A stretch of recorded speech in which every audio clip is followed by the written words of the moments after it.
Hey everybody, welcome back to the Grow Your Moving Company podcast. Before we get into this week's episode, I wanted to just drop a couple of quick announcements. First of all, I've upgraded much of the production value for the podcast, got a bunch of new equipment, a new producer, and we're going to be looking at live streaming episodes at the same day and time each week before publishing to all the platforms. So look forward to that. Look forward to some more exciting guests coming on. Really pumped about that. As the longest actively running moving industry podcast, we were about due for an upgrade. So excited about bringing higher quality episodes to you. And we are less than 2 weeks away from the biggest moving industry event of the year, the Moving Titan Retreat. We've got 14 amazing speakers lined up. I'm going to be giving a talk as your host, but so is Andy Elliott, Tommy Mello, Sean Crane, Reagan Weiss, Larry O'Toole.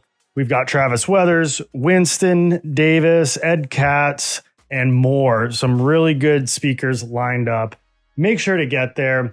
And really, the magic comes from getting in the room and getting around these high-performing moving company owners. We've got 8 and 9 figure business owners in that room that have been where you're at, no matter what your struggles are, that we're able to mastermind with and learn from. But if for some reason you're not able to make it to the event, you're not able to travel, we know it's been a tough winter and sometimes things need to get tended to back home.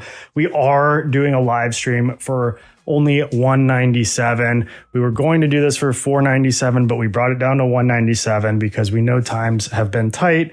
If you are coming and you want to stream the conference to your team back home, that's also an option. Talk to us. We'll hook you up.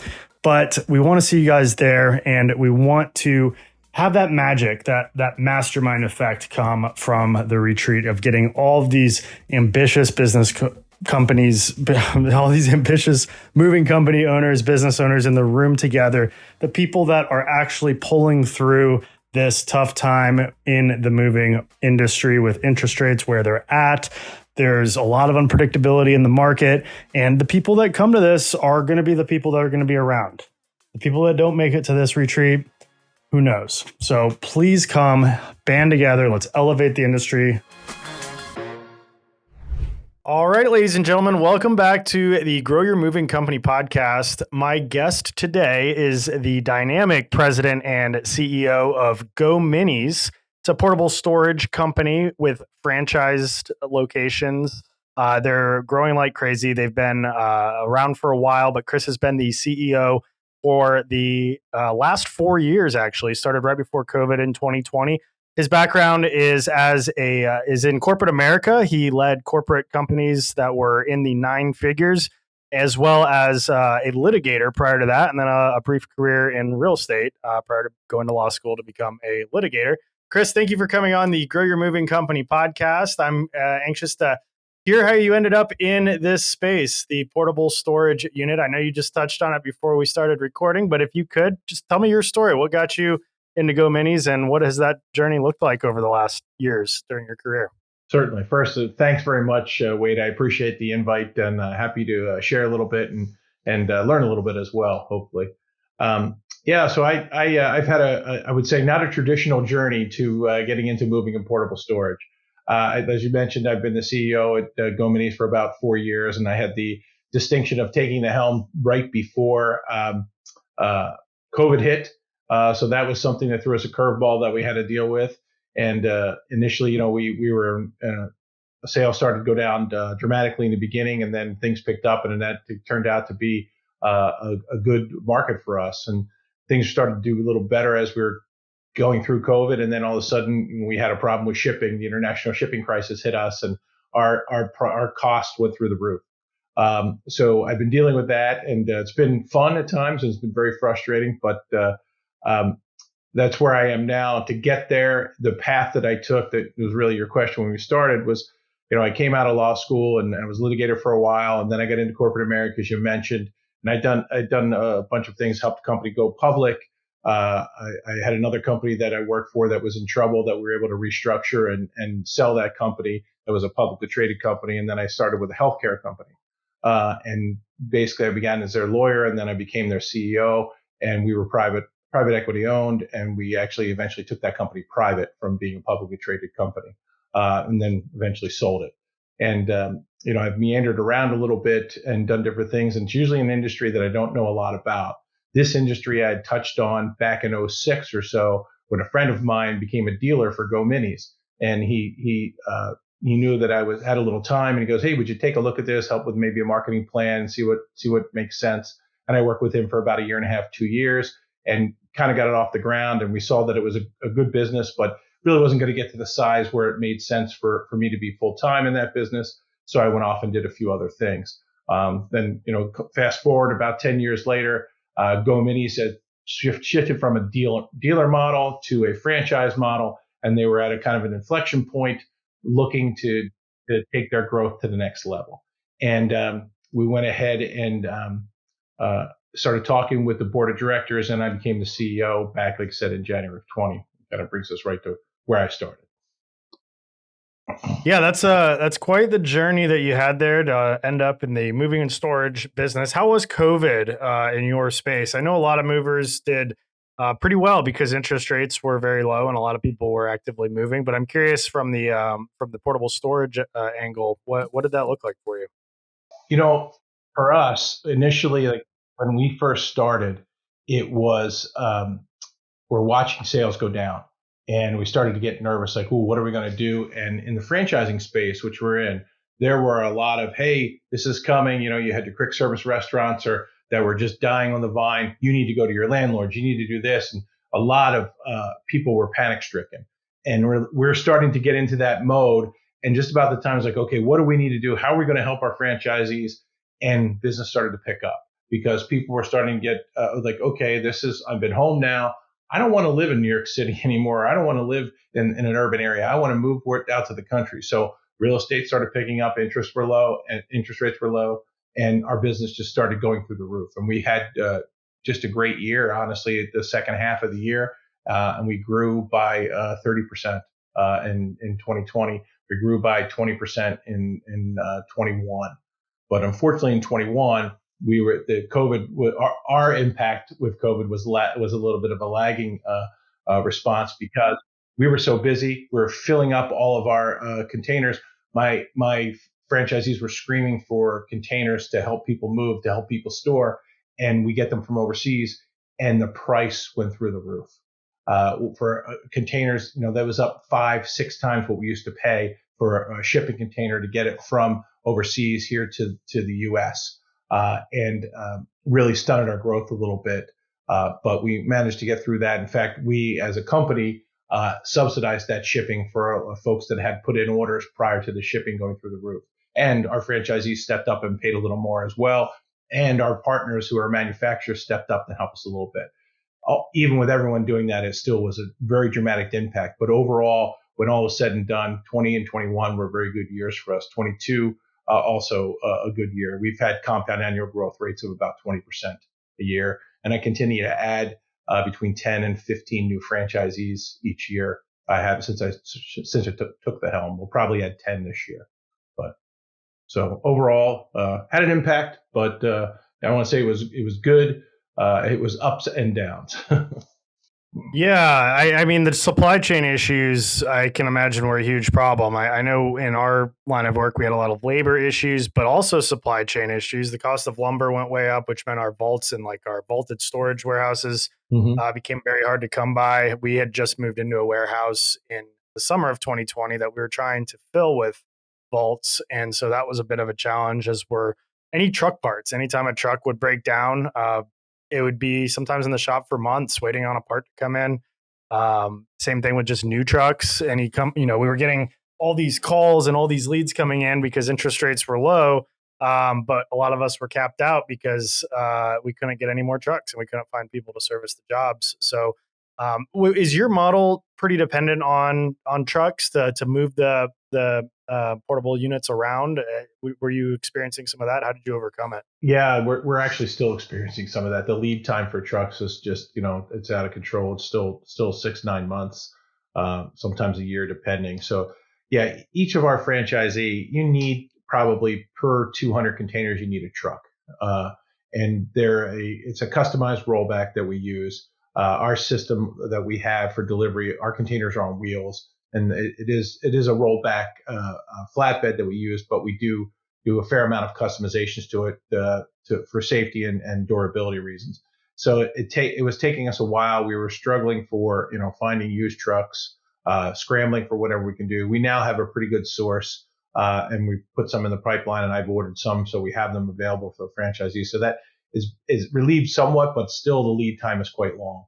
And as I add new franchisees, a lot of these guys will a lot of folks that have been in the business for a while have some of their older vehicles that they use as backups. So they'll sell them off at that point. And at least I can get somebody in business while they're waiting for their new truck to come in and that sort of thing. But it is certainly something that gives us pause that we need to really plan for. So, and that was another issue that we experienced from the supply chain side.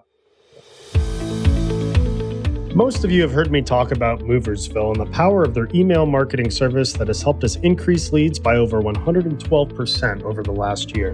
But have you heard of Moversville Connect? Moversville Connect is an incredible resource for all things moving.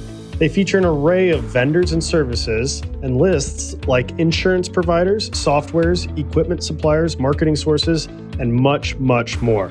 The best part, this resource is free.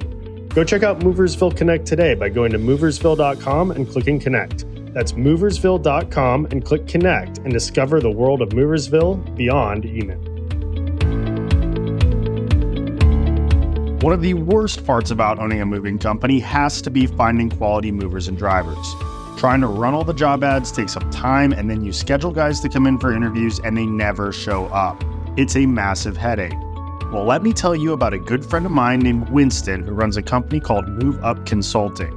Move Up specializes in hiring and recruiting for the moving and storage industry, and they do all the lead generation for mover and driver candidates. They have a fully built hiring CRM, plus you get a dedicated account manager who phone interviews and screens all of your candidates. Once they find qualified candidates, they schedule in-person interviews for you and your management team so you can make great hires. They even handle all the appointment confirmations. It's that simple. To start building a better moving team today, visit moveupconsulting.com and tell them Wade sent you. Want to know what the silver bullet for growing your business is? USA Home Listings. USA Home Listings has a myriad of marketing services that are essential to every single moving company. It blows my mind when I have conversations with people who reach out looking for help, trying to get leads, trying to get the phone to ring, that aren't doing mailers and aren't subscribed to USA Home Listings. The data there is so invaluable, and it's not just home listing data, even though that's an awesome, super easy, super intuitive feature that they provide where you can filter out all of the homes that recently went under contract or got listed in your neighborhood, and a new coming soon feature before it even hits the MLS that you can filter out through zip codes, towns, cities, counties, prices. But that's just one small feature that they do. They also have turnkey mailing services. They'll help you design your postcard, a postcard that actually gets results. If you've tried mailers in the past and it didn't work, it's probably because you didn't have the right elements on your postcard. And they also have a social media division. So check out usahomelistings.com. It's an essential addition to all of your marketing needs before you do any other marketing. Check out usahomelistings.com. How have you seen the business trends going since COVID has kind of become less of an issue and interest rates have gone up? Because across the moving industry, a lot of movers are really feeling, they ramped up for this big surge and all the trucks finally got in and the labor market got better. And then all of a sudden the interest rates go up and now they're set up for all this growth that drops off a cliff.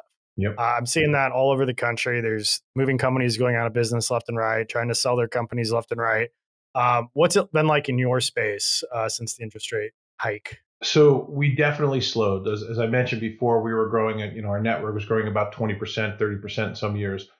We were flat this year. And when I look at what was going on in the traditional moving space, I'll take it because I know a lot of guys that were down 20, 30% in their household moving businesses.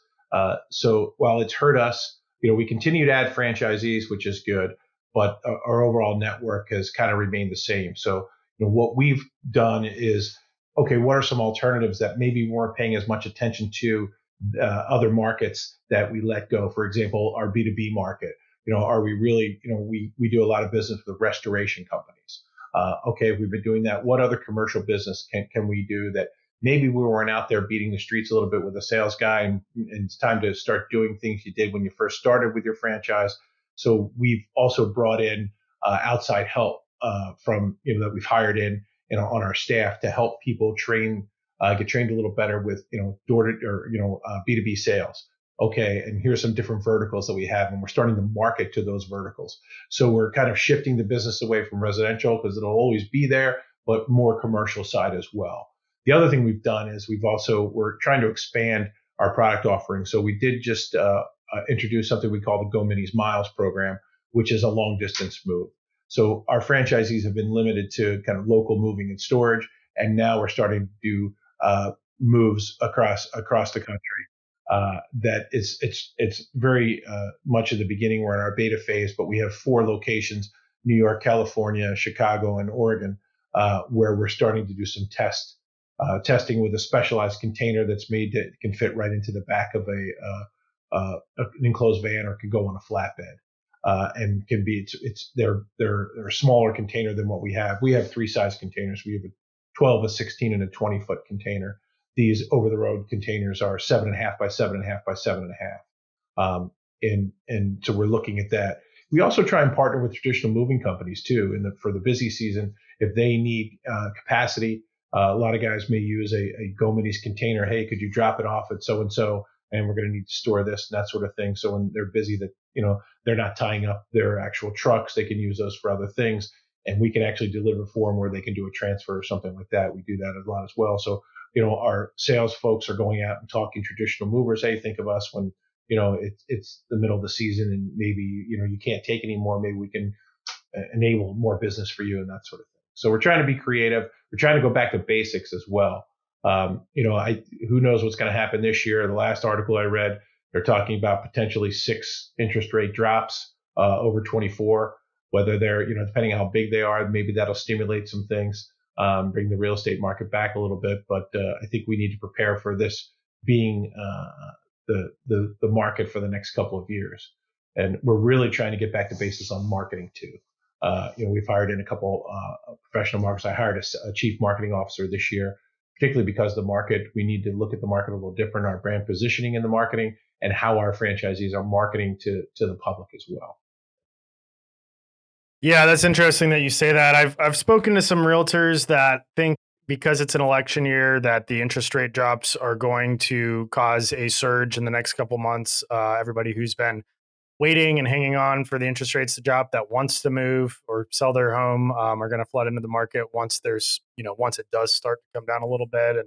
And we'll see. I mean, it's one of those things. It's hope for the best, but plan for the worst, and just be prepared to go at it cautiously optimistic. So, we're all hoping that things pick back up to at least close to where they were before, but there's no guarantees in business, and sometimes a shakeout's good. I mean, there's a lot of moving companies that probably had no business being in business during the COVID years when things were peaking, that probably won't be around too much longer. Same thing in real estate. You get these agents that just jump on the bandwagon when things are hot because anybody with a pulse can sell a house, and then all of a sudden the wheat gets separated from the chaff. So I think a lot of it comes down to the personal relationships that you're able to build, because once things do slow down, everybody's just throwing marketing dollars at the same sources, trying to get, trying to outbid one another, which drives the cost of those marketing sources up. Yep. And then it reduces margins because you're also probably having to compete on price a lot more when you're marketing traditionally. Whereas when you build relationships, I found that, the price isn't usually a big deal. It's your bookings are a lot of times twice as high when it comes from a trusted referral source or a repeat customer than just a random marketing source that might be out there, which makes it you able to, not just compete on price, but just overall value and taking care of the client. So I think what you're doing about reaching out to moving company owners and B2B is really smart. In the summertime, I know especially that, we tend to book up on storage. Our Gainesville location, which is near the University of Florida, they move a lot of students for a couple weeks at a time, and they need just very short-term storage. So it's like a month maybe of portable units. So I think that's really smart, especially around like the college towns in the summertime, but really any moving company in the summertime that's probably going to book up. Restoration companies, of course, that makes a lot of sense. What other marketing do you guys do that seems effective? It's interesting. You raise a myriad of good points there. Obviously the personal relationships. We are a franchise, and we always say, you're in business by you're in business for yourself, but not by yourself. Our one of our key, I think, differences or differentiators is, you're not calling a call center. You can call a call center. We have that. Most of the time, if you're a customer, uh, when you call and you get routed to our local guy, you're getting usually that owner's cell phone or that general manager's cell phone, and they're talking directly to you, and they're in that community. So they know it's like, oh, there was just a flood, for example, up on the hill over there. Oh yeah, I'll be there tomorrow. So it's that local relationship, and you're not calling someone that's in halfway across the country, doesn't know what just happened in your neighborhood, which I always think is nice. And our owners, we encourage them to donate to local charities, give containers to the local, softball team or someone else who needs storage, or Toys for Tots or whatever it may be. Habitat for Humanity, we've established relationships with, because it's good for the community, it's good for everyone, and that's how you get that referral and you get those repeat businesses. On the marketing side, which is very, very true, in March of this year, there were 50% less people looking for our product than there were in March of 22.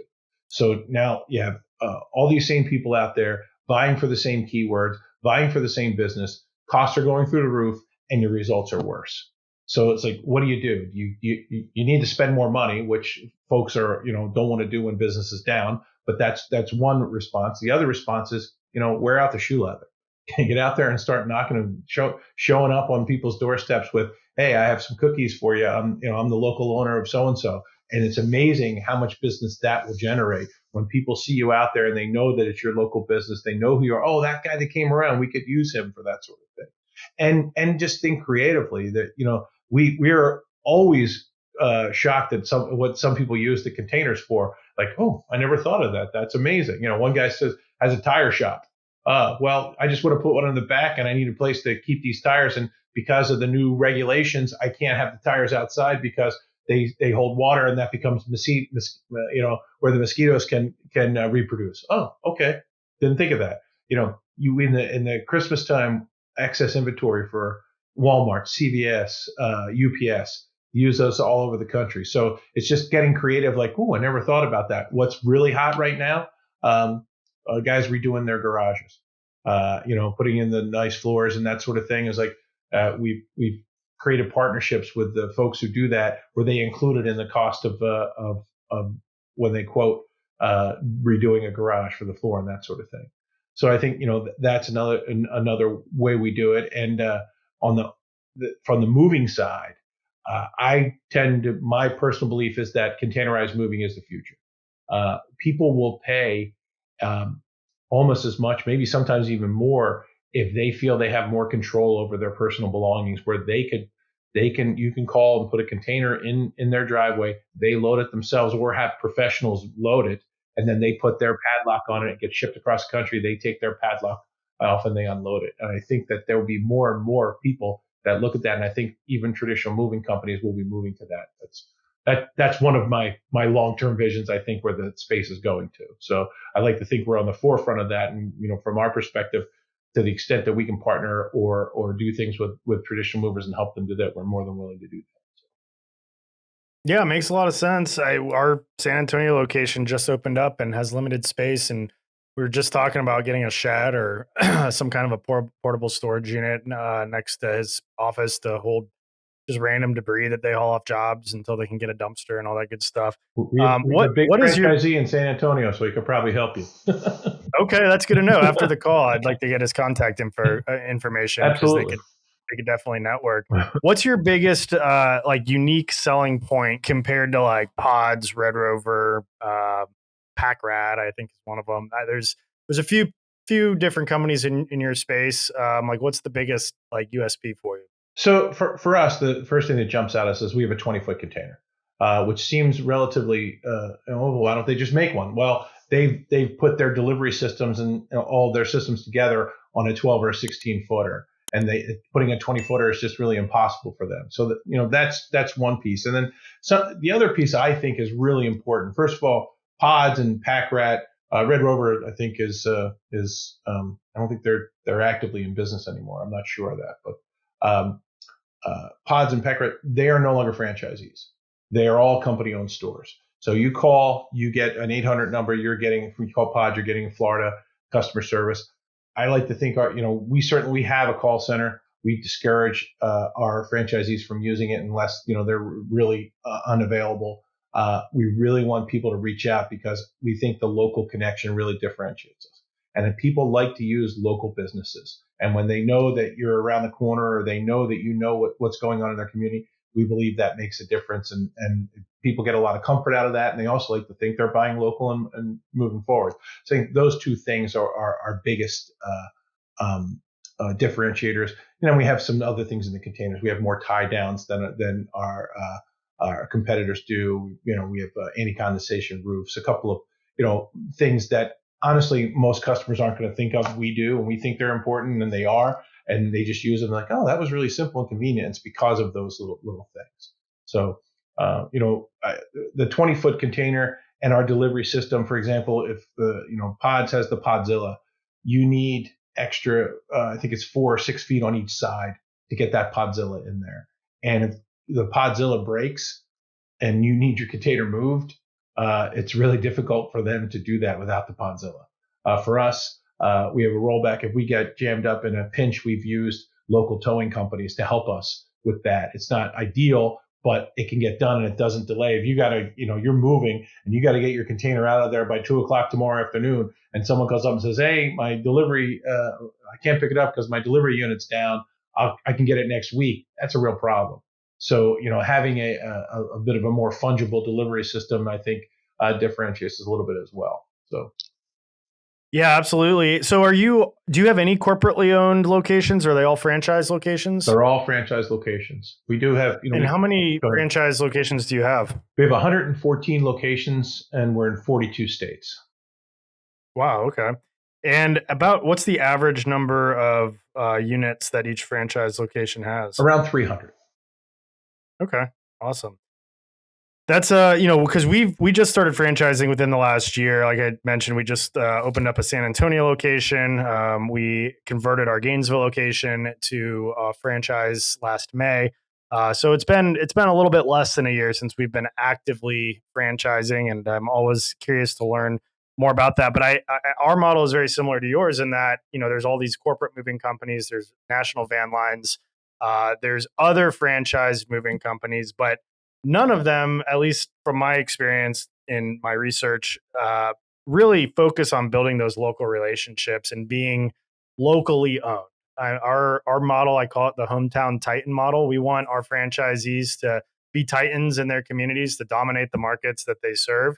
And basically that means giving them big territories and not having to compete against other people in our network in those territories, and really encouraging them to build a network and become a pillar of their community and get out there and meet as many people as possible. And we give them a lot of tools to do that in person, on social media, presentations at realtor brokerages, and that sort of a thing.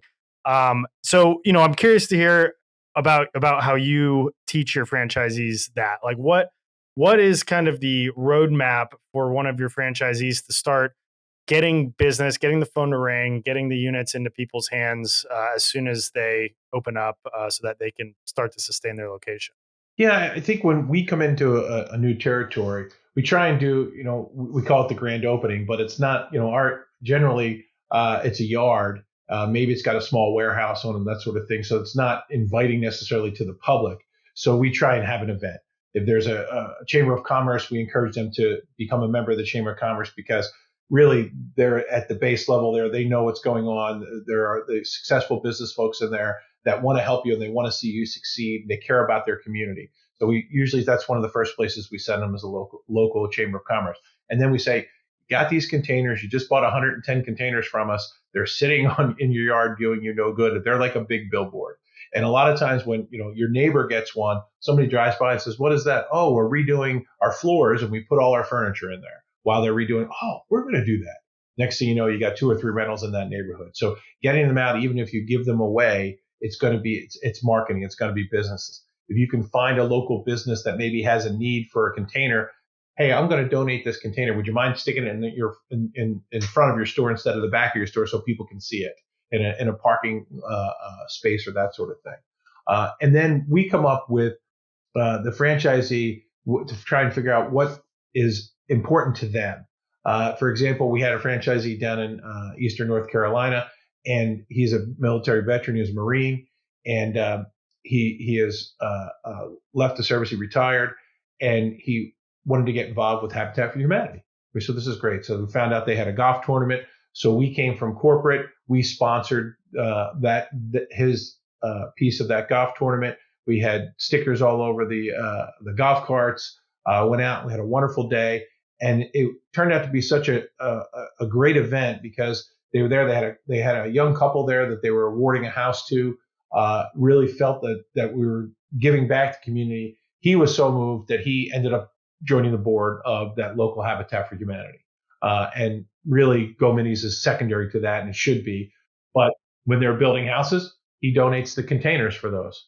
And there was a great write-up in a franchise magazine about what he was doing and that sort of thing. So that's the kind of grassroots things we want people to think about. And honestly, it's collaborative effort. We have a marketing team and they have ideas, but it really has to be something, in my opinion, that the franchisee believes in and the franchisee wants to own. And it's not just that one-time event. It's something that you're going to drive through and use in your business down the road because it's something you may be passionate about or something that is near and dear to your heart. And that's what we try and do in addition to, your traditional, media blitz where we'll do PR for you and we'll try and get local radio stations involved. And now with the new laws on or new rules on name, image, and likeness, we've toyed with the idea. We haven't done it yet, but we've toyed with the idea of if you're down in Florida, that you're going to try to get the offensive line from University of Florida to come for a grand opening where, hey, we could have a Gominis pole across the yard or something, O-line versus D-line or something like that. We're looking at that. So trying to be creative, trying to make it fun, trying to get some interest for, hey, what are these things? Believe it or not, we still have to do a fair amount of education on what containerized moving or what the containers are used for. We call them minis, what they're used for and how they're used. And when you explain it to people, they're like, wow, so I get to keep it for a month? And I can load it for 2 weeks and then you can move it for me and I can unload it for 2 weeks if I want. Yeah. And what's that? It's going to cost a lot of money. It's like, no, we rent by the month and it's very reasonable. Our average container rentals, depending on your market, for a 20-footer are going to be around from 200 to, well, in LA, they're like 350, but it's for a month plus your delivery. So for $500-$600, you're probably, you could move across town and have it done. If you wanted to bring in professional movers to go ahead and load it, great. If you wanted to take your time and do it on a Saturday and then next Saturday do another level, that sort of thing. So it really affords the customer a lot of convenience and makes a very stressful situation, in my opinion, much less stressful. Do you offer any resources for the moving labor piece of it? Like, do you have any kind of a program where you basically refer out moving companies for the labor, or maybe your franchisees offer or have the option to offer that themselves? I'm just curious if somebody buys a one of your containers and they need help, what do you do in that situation? We have a referral network. We also had somebody on our website. They're not on there any longer. We're trying to get another company that would help us with that. Also, a lot of our guys are, as they're in business, they'll just make local relationships and make local referrals, which to me is the best. And we try and do that as much as we can. Awesome. Yeah, I know there's some rental truck companies, your Penske or U-Haul. They've got some of their own programs that essentially like a portal where movers can sign up and basically claim jobs or people select them or whatever the case may be. So might be something to explore, but I'm definitely going to have my San Antonio franchise partner reach out to your San Antonio franchise partner and see if they can connect. Because that seems like it could be a great mutual relationship there. Excellent. Love to do it. So what's like the initial investment for somebody who becomes a franchise partner? Are they buying all of the units? Are they leasing them from you, from a supplier? Like what does that look like? What kind of franchise fees, royalties, like all that good stuff? Sure. So you get a protected territory. Our smallest territory, we do it by population, and our smallest territory is about 400,000 people. We think the sweet spot, depending on the density, is probably between 750 to 900 or so. And the way we do it is there's a base fee for the protected territory of $45,000, and then that's for 400,000 people. Each 100,000 adds another 10,000. So in that situation, if you had a 900,000 territory, the territory fee would be franchise fee would be 95,000. And then from there, you have to buy a certain number of containers. So, and that's also based on population. Using the same 900, you'd buy about 96 containers initially, and then you max out at you probably have for 900,000 population about 382. You'd max out where you'd have to buy over the next 7 years or so. And it's a capital intensive business, but the containers are very, very sturdy.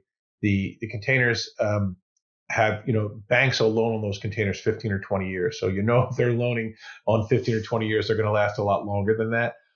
But your initial investment, depending on the size of your territory, is going to be probably between $750 and $1 million. Not necessarily all at once, but that gets you that's going to take you through at least a couple hundred containers, a truck, which is going to run you about $150,000 and your protected territory fee. Now, the nice thing is we're SBA approved.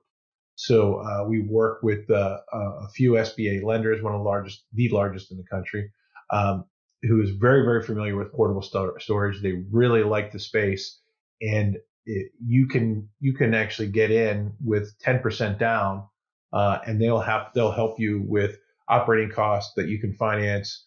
They look at your marketing, they go through your whole business plan, and they really set you up, trying to get you to profitability within 2 years. And so you're at least at break even, and then the business can start paying for itself. And knock on wood, to date, we have not had any defaults in the space, and actually the lender has not had any defaults either in the space. So with other folks that are what they finance as a franchisee.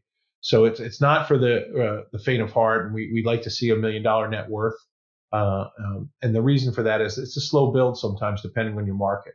You'll get there, but you have to be able to weather the storms. And we just came through some of those things. And if you don't have some dry powder, you don't have some money to back it up to make these things, it's really rough going. So we do like to see, that there's some net worth there. Even if you do finance, that's fine. But just in case things get ugly, like for example, interest rates have gone up considerably where they were 3 years ago. So a lot of the SBA loans are, they're prime plus. So those rates have gone up. Business has got a lot more expensive, and you weren't prepared for that. That could be devastating to you. So we try to avoid those kind of ugly results and that sort of thing as people go through. Interesting. How long would you say it typically takes for somebody to fill up their first round of units that they start with? So that's very interesting, and it's a bit of the $64,000 question, right? Because it really is market dependent. We have a new guy actually in Florida that's been in a year, and he's out of containers. And he's actually, before I got on this call, he's like, where he'd ordered some more, and they're a little like, where are they? And he's waiting for them to get in. And we have other guys that have done very similar things that he's done in terms of marketing and done all the right things. And out of their initial tranche of containers, they're 50% rented. And we try and study that and see why that is. And in the comparison between those two, it's the marketplace, and it really is just one is in a fast growing, affluent market. The other is in a little more staid, not quite as affluent market. And I think that's the difference. Now, interestingly, is the guy in that other market has found some really creative opportunities, and I think that are just going to pay off. For example, he's partnered with a tailgate company that provides tailgates kind of you want to have a tailgate at the NFL game, you just call the company up, they show up, and it's instant tailgate, and they're using our containers to supply everything. So they just put a container in a parking spot, you open the doors, instant tailgate, they have everything they need in there. They put a bar inside of it. It's really creative, and that type of stuff. And I think that because he wanted to get better numbers, he forced himself to go out and do those types of things. Our guy in Florida doesn't necessarily have to do that, but he's equally creative. He's one of the guys who came up with the vertical for the garage makeovers, because they're going crazy in Florida with that. And he's got 7 companies that do that now. And we've actually made that a vertical. We've done collateral specifically for that and passed that out to the entire network. Very cool. How do you go about finding new franchisees? What's been your number one lead source to find people to get involved? Right now it's referrals, and it's my own franchises. They're buying more. So I have several multi-unit franchisees, and as they come up, I offer to the network first, and they usually get taken out. Then I'm in the middle of doing one right now. A lot of my guys, are traditional movers, and they're like, I will give you my traditional moving business and trade it for another GoMinis franchise. They love the margins in this business. It's if you have a little staying power and you get through that, once you get these containers paid off, this is a very nice margin business. So compared to what they were used to getting in the moving business, it does a nice job, and it scales very nicely. You don't need a lot of employees. So at 200, you need a truck and a driver. After 200, you can get a part-time. You can get another truck and a part-time driver. And that you can probably get away with that at the 300, 400. You probably need 2, depending, or a driver and a half. My largest franchisee has 1,200 containers. He's got 5.5 people that he uses to run that. He's got a GM, a person answers the phone, and 3 drivers. And what does a single container typically cost per month? Depending on where you are, different sizes. They're market dependent. From 100, probably about 150 to 379. I think is our highest on the 20-footers. Really is market dependent though. And what's the average margin that you see, EBITDA on, and I guess gross profit as well on just across the board? I know you can't guarantee, and you got to be careful with FDD regulations, but if you're able to give me a rough average across the network. I can give you some generalities. We don't have an item 19, so we need to be very careful from the FDD perspective on disclosures. But it really varies up and down because everyone's got different structures. As I mentioned, a lot of our franchisees are traditional movers. So a lot of the guys, when you look at their P&Ls, they're not fully loaded because they already have a building there. They already have the space. So maybe they're not charging themselves, that sort of thing. But I will tell you, I've been involved in a lot of businesses. I've been involved in software businesses. I've been involved in the insurance business, healthcare. Assuming let's say you pay off the containers, which is a big assumption. The only thing I've seen margins that beat it would be software margins and manufacturing margins for those guys that have paid their containers off for the most part. So the margins do get they're heady sometimes. They really if that's all you're doing and you're really focused on that business, the margins can be quite rewarding, quite frankly. And that's one of the reasons I get into the business, to be honest with this. As we talked about in the beginning, I've done a lot of different things, and this is a simple business. It is. It doesn't take a lot of people to run it. It's a container. You put your things in it, and it's clean and it's dry. And it's really about the marketing at this point and competing because we have a lot of competitors coming into the market space. But the business is simple and it's great, and that's why I love it. It's simple and you can still make money at it, and it's not. We have our own proprietary software, for example, that we came up with, but that's not overly complex. We had a software we got from a third-party vendor that did everything, washed your car and changed your oil and we didn't need all that stuff. We basically just slimmed it down. It's like, here's what we need to do. Dispatch. We have a system right now we call GM1 that we developed and implemented 2 years ago that basically it takes a lead, turns it into a customer, which you do from your phone. And you can sign your contract, put your credit card information, go to get it pick your date for delivery and go through the whole thing. Order some supplies if you wanted boxes or moving blankets if you needed them, that sort of thing, all online. So, it could be 7 o'clock and you're watching your kid play basketball or your daughter do gymnastics, whatever it may be. And you could be, as a franchisee, closing business. And it's a great customer experience. It's good for you. And, someone says, oh, I need to deliver a 20 over in Gainesville. And it's like, oh, I'm going to be picking up a 20 in Gainesville tomorrow. Great. I can have it there at 9 o'clock tomorrow morning. And then when it's ready, when we're just before we deliver it, text the client and says, hey, I'll be there in an hour. I'll be there in 15 minutes, whatever it may be. Let them know we're on our way. So it's a simple business, but it really serves a need. And I think it does, Pods invented the category. We weren't too long after that. We started in 2002, and we kind of improved, I think, on our delivery systems and a couple other things for that. But it really serves a need in the community as far as I'm concerned. Yeah, no, I love the concept. It's something that I've wanted to get into for a while. We just don't really have a lot of space to store mobile portable units. Are most of the units typically out, like in people's driveways, or out, off premise most of the time? Like, how much space do you need to start off with? We ask that you get an acre. If you can find an acre that you can fence in, you don't need a building for that. If it's paved, that's wonderful. It doesn't have to be, but it does make things a little bit easier. It needs to be gravel or something along those lines. You can also stack them, so you can get away with a smaller yard where you can go 3 high. We generally, I wouldn't put fulls 3 high, but you have a full, you can put empties on top of those, and to save some space along that way. It's about 30%, 25-30% come back to the yard, and the rest stay out into the field. Interesting. And as far as like the elements, in Florida, it gets really hot in the summers. Our winters are usually pretty mild. But I know a large part of the country just had a pretty brutal storm roll through. How does that typically work? Like with people's furniture, how well are they insulated and keep moisture out? Well, I would say they keep moisture out very well. They're waterproof.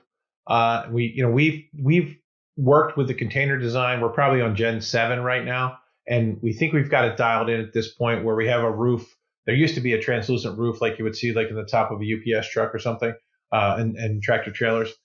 We thought for weight. We actually have a galvanized steel roof now that comes down, and there's a ribbon around, a lip that goes around there. So it's very impervious to water. I always say if you have a Rembrandt, I wouldn't put it in there. But generally, a very valuable antique, yeah, you probably want that in climate controlled storage. We haven't had too many issues with furniture being ruined just from normal storage.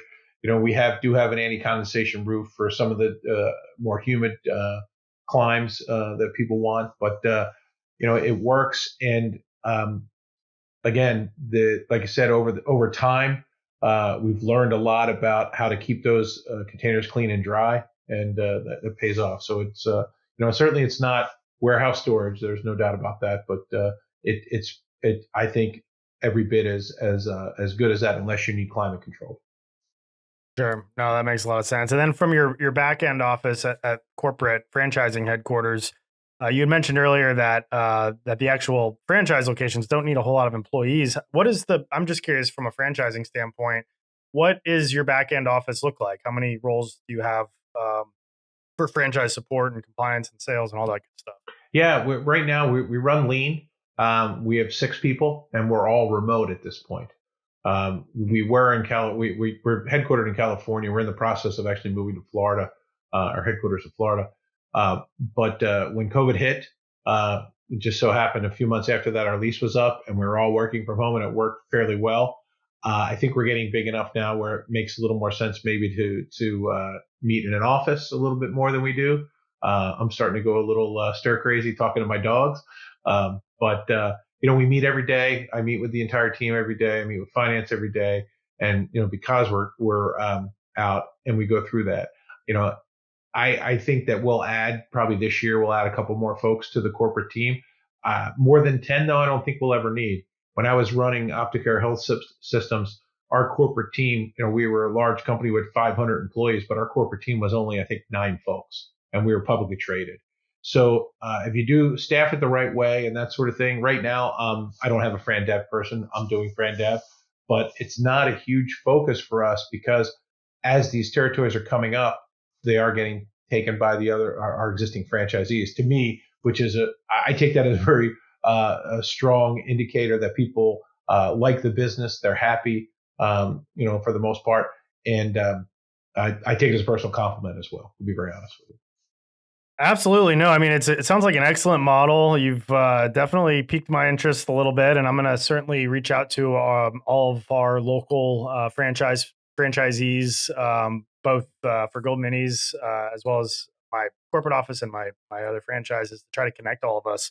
And it sounds like you work with a lot of moving company owners, which is the primary audience of this podcast. What's the best way to get in touch with you if there's a moving company owner out there that's looking at possibly investing in one of your franchises? Absolutely. It would be through my email, which is chris.walls, WALLS, @gominis.com. So awesome. Well, thanks so much, Chris, for coming on the Grow Your Moving Company podcast. This was really insightful for me, and definitely excited to meet your local franchise partners in our markets and see if there's a way we can work together. And maybe one day, maybe we'll become a franchise partner as well once we're ready to love to talk get to you out about of that. the day-to-day moving. Yeah. But right now, I've got a little too many projects going on, so I don't have the bandwidth to take on another one. But I'll certainly connect with your people, and hopefully we can do business together. That sounds great, Wade. Looking forward to it. Thank you very much. Awesome. Absolutely. Thank you, and we will talk soon. Okay. Take care. Thank you for tuning in to another episode of the Grow Your Moving Company podcast. If you'd like to learn more about any of the sponsors listed on this show, want to apply for the next Moving Titan retreat, or interested in owning or working for a Two College Brothers franchise, drop me a line at wade@twocollegebrothers.com. Moving out. Have a great day.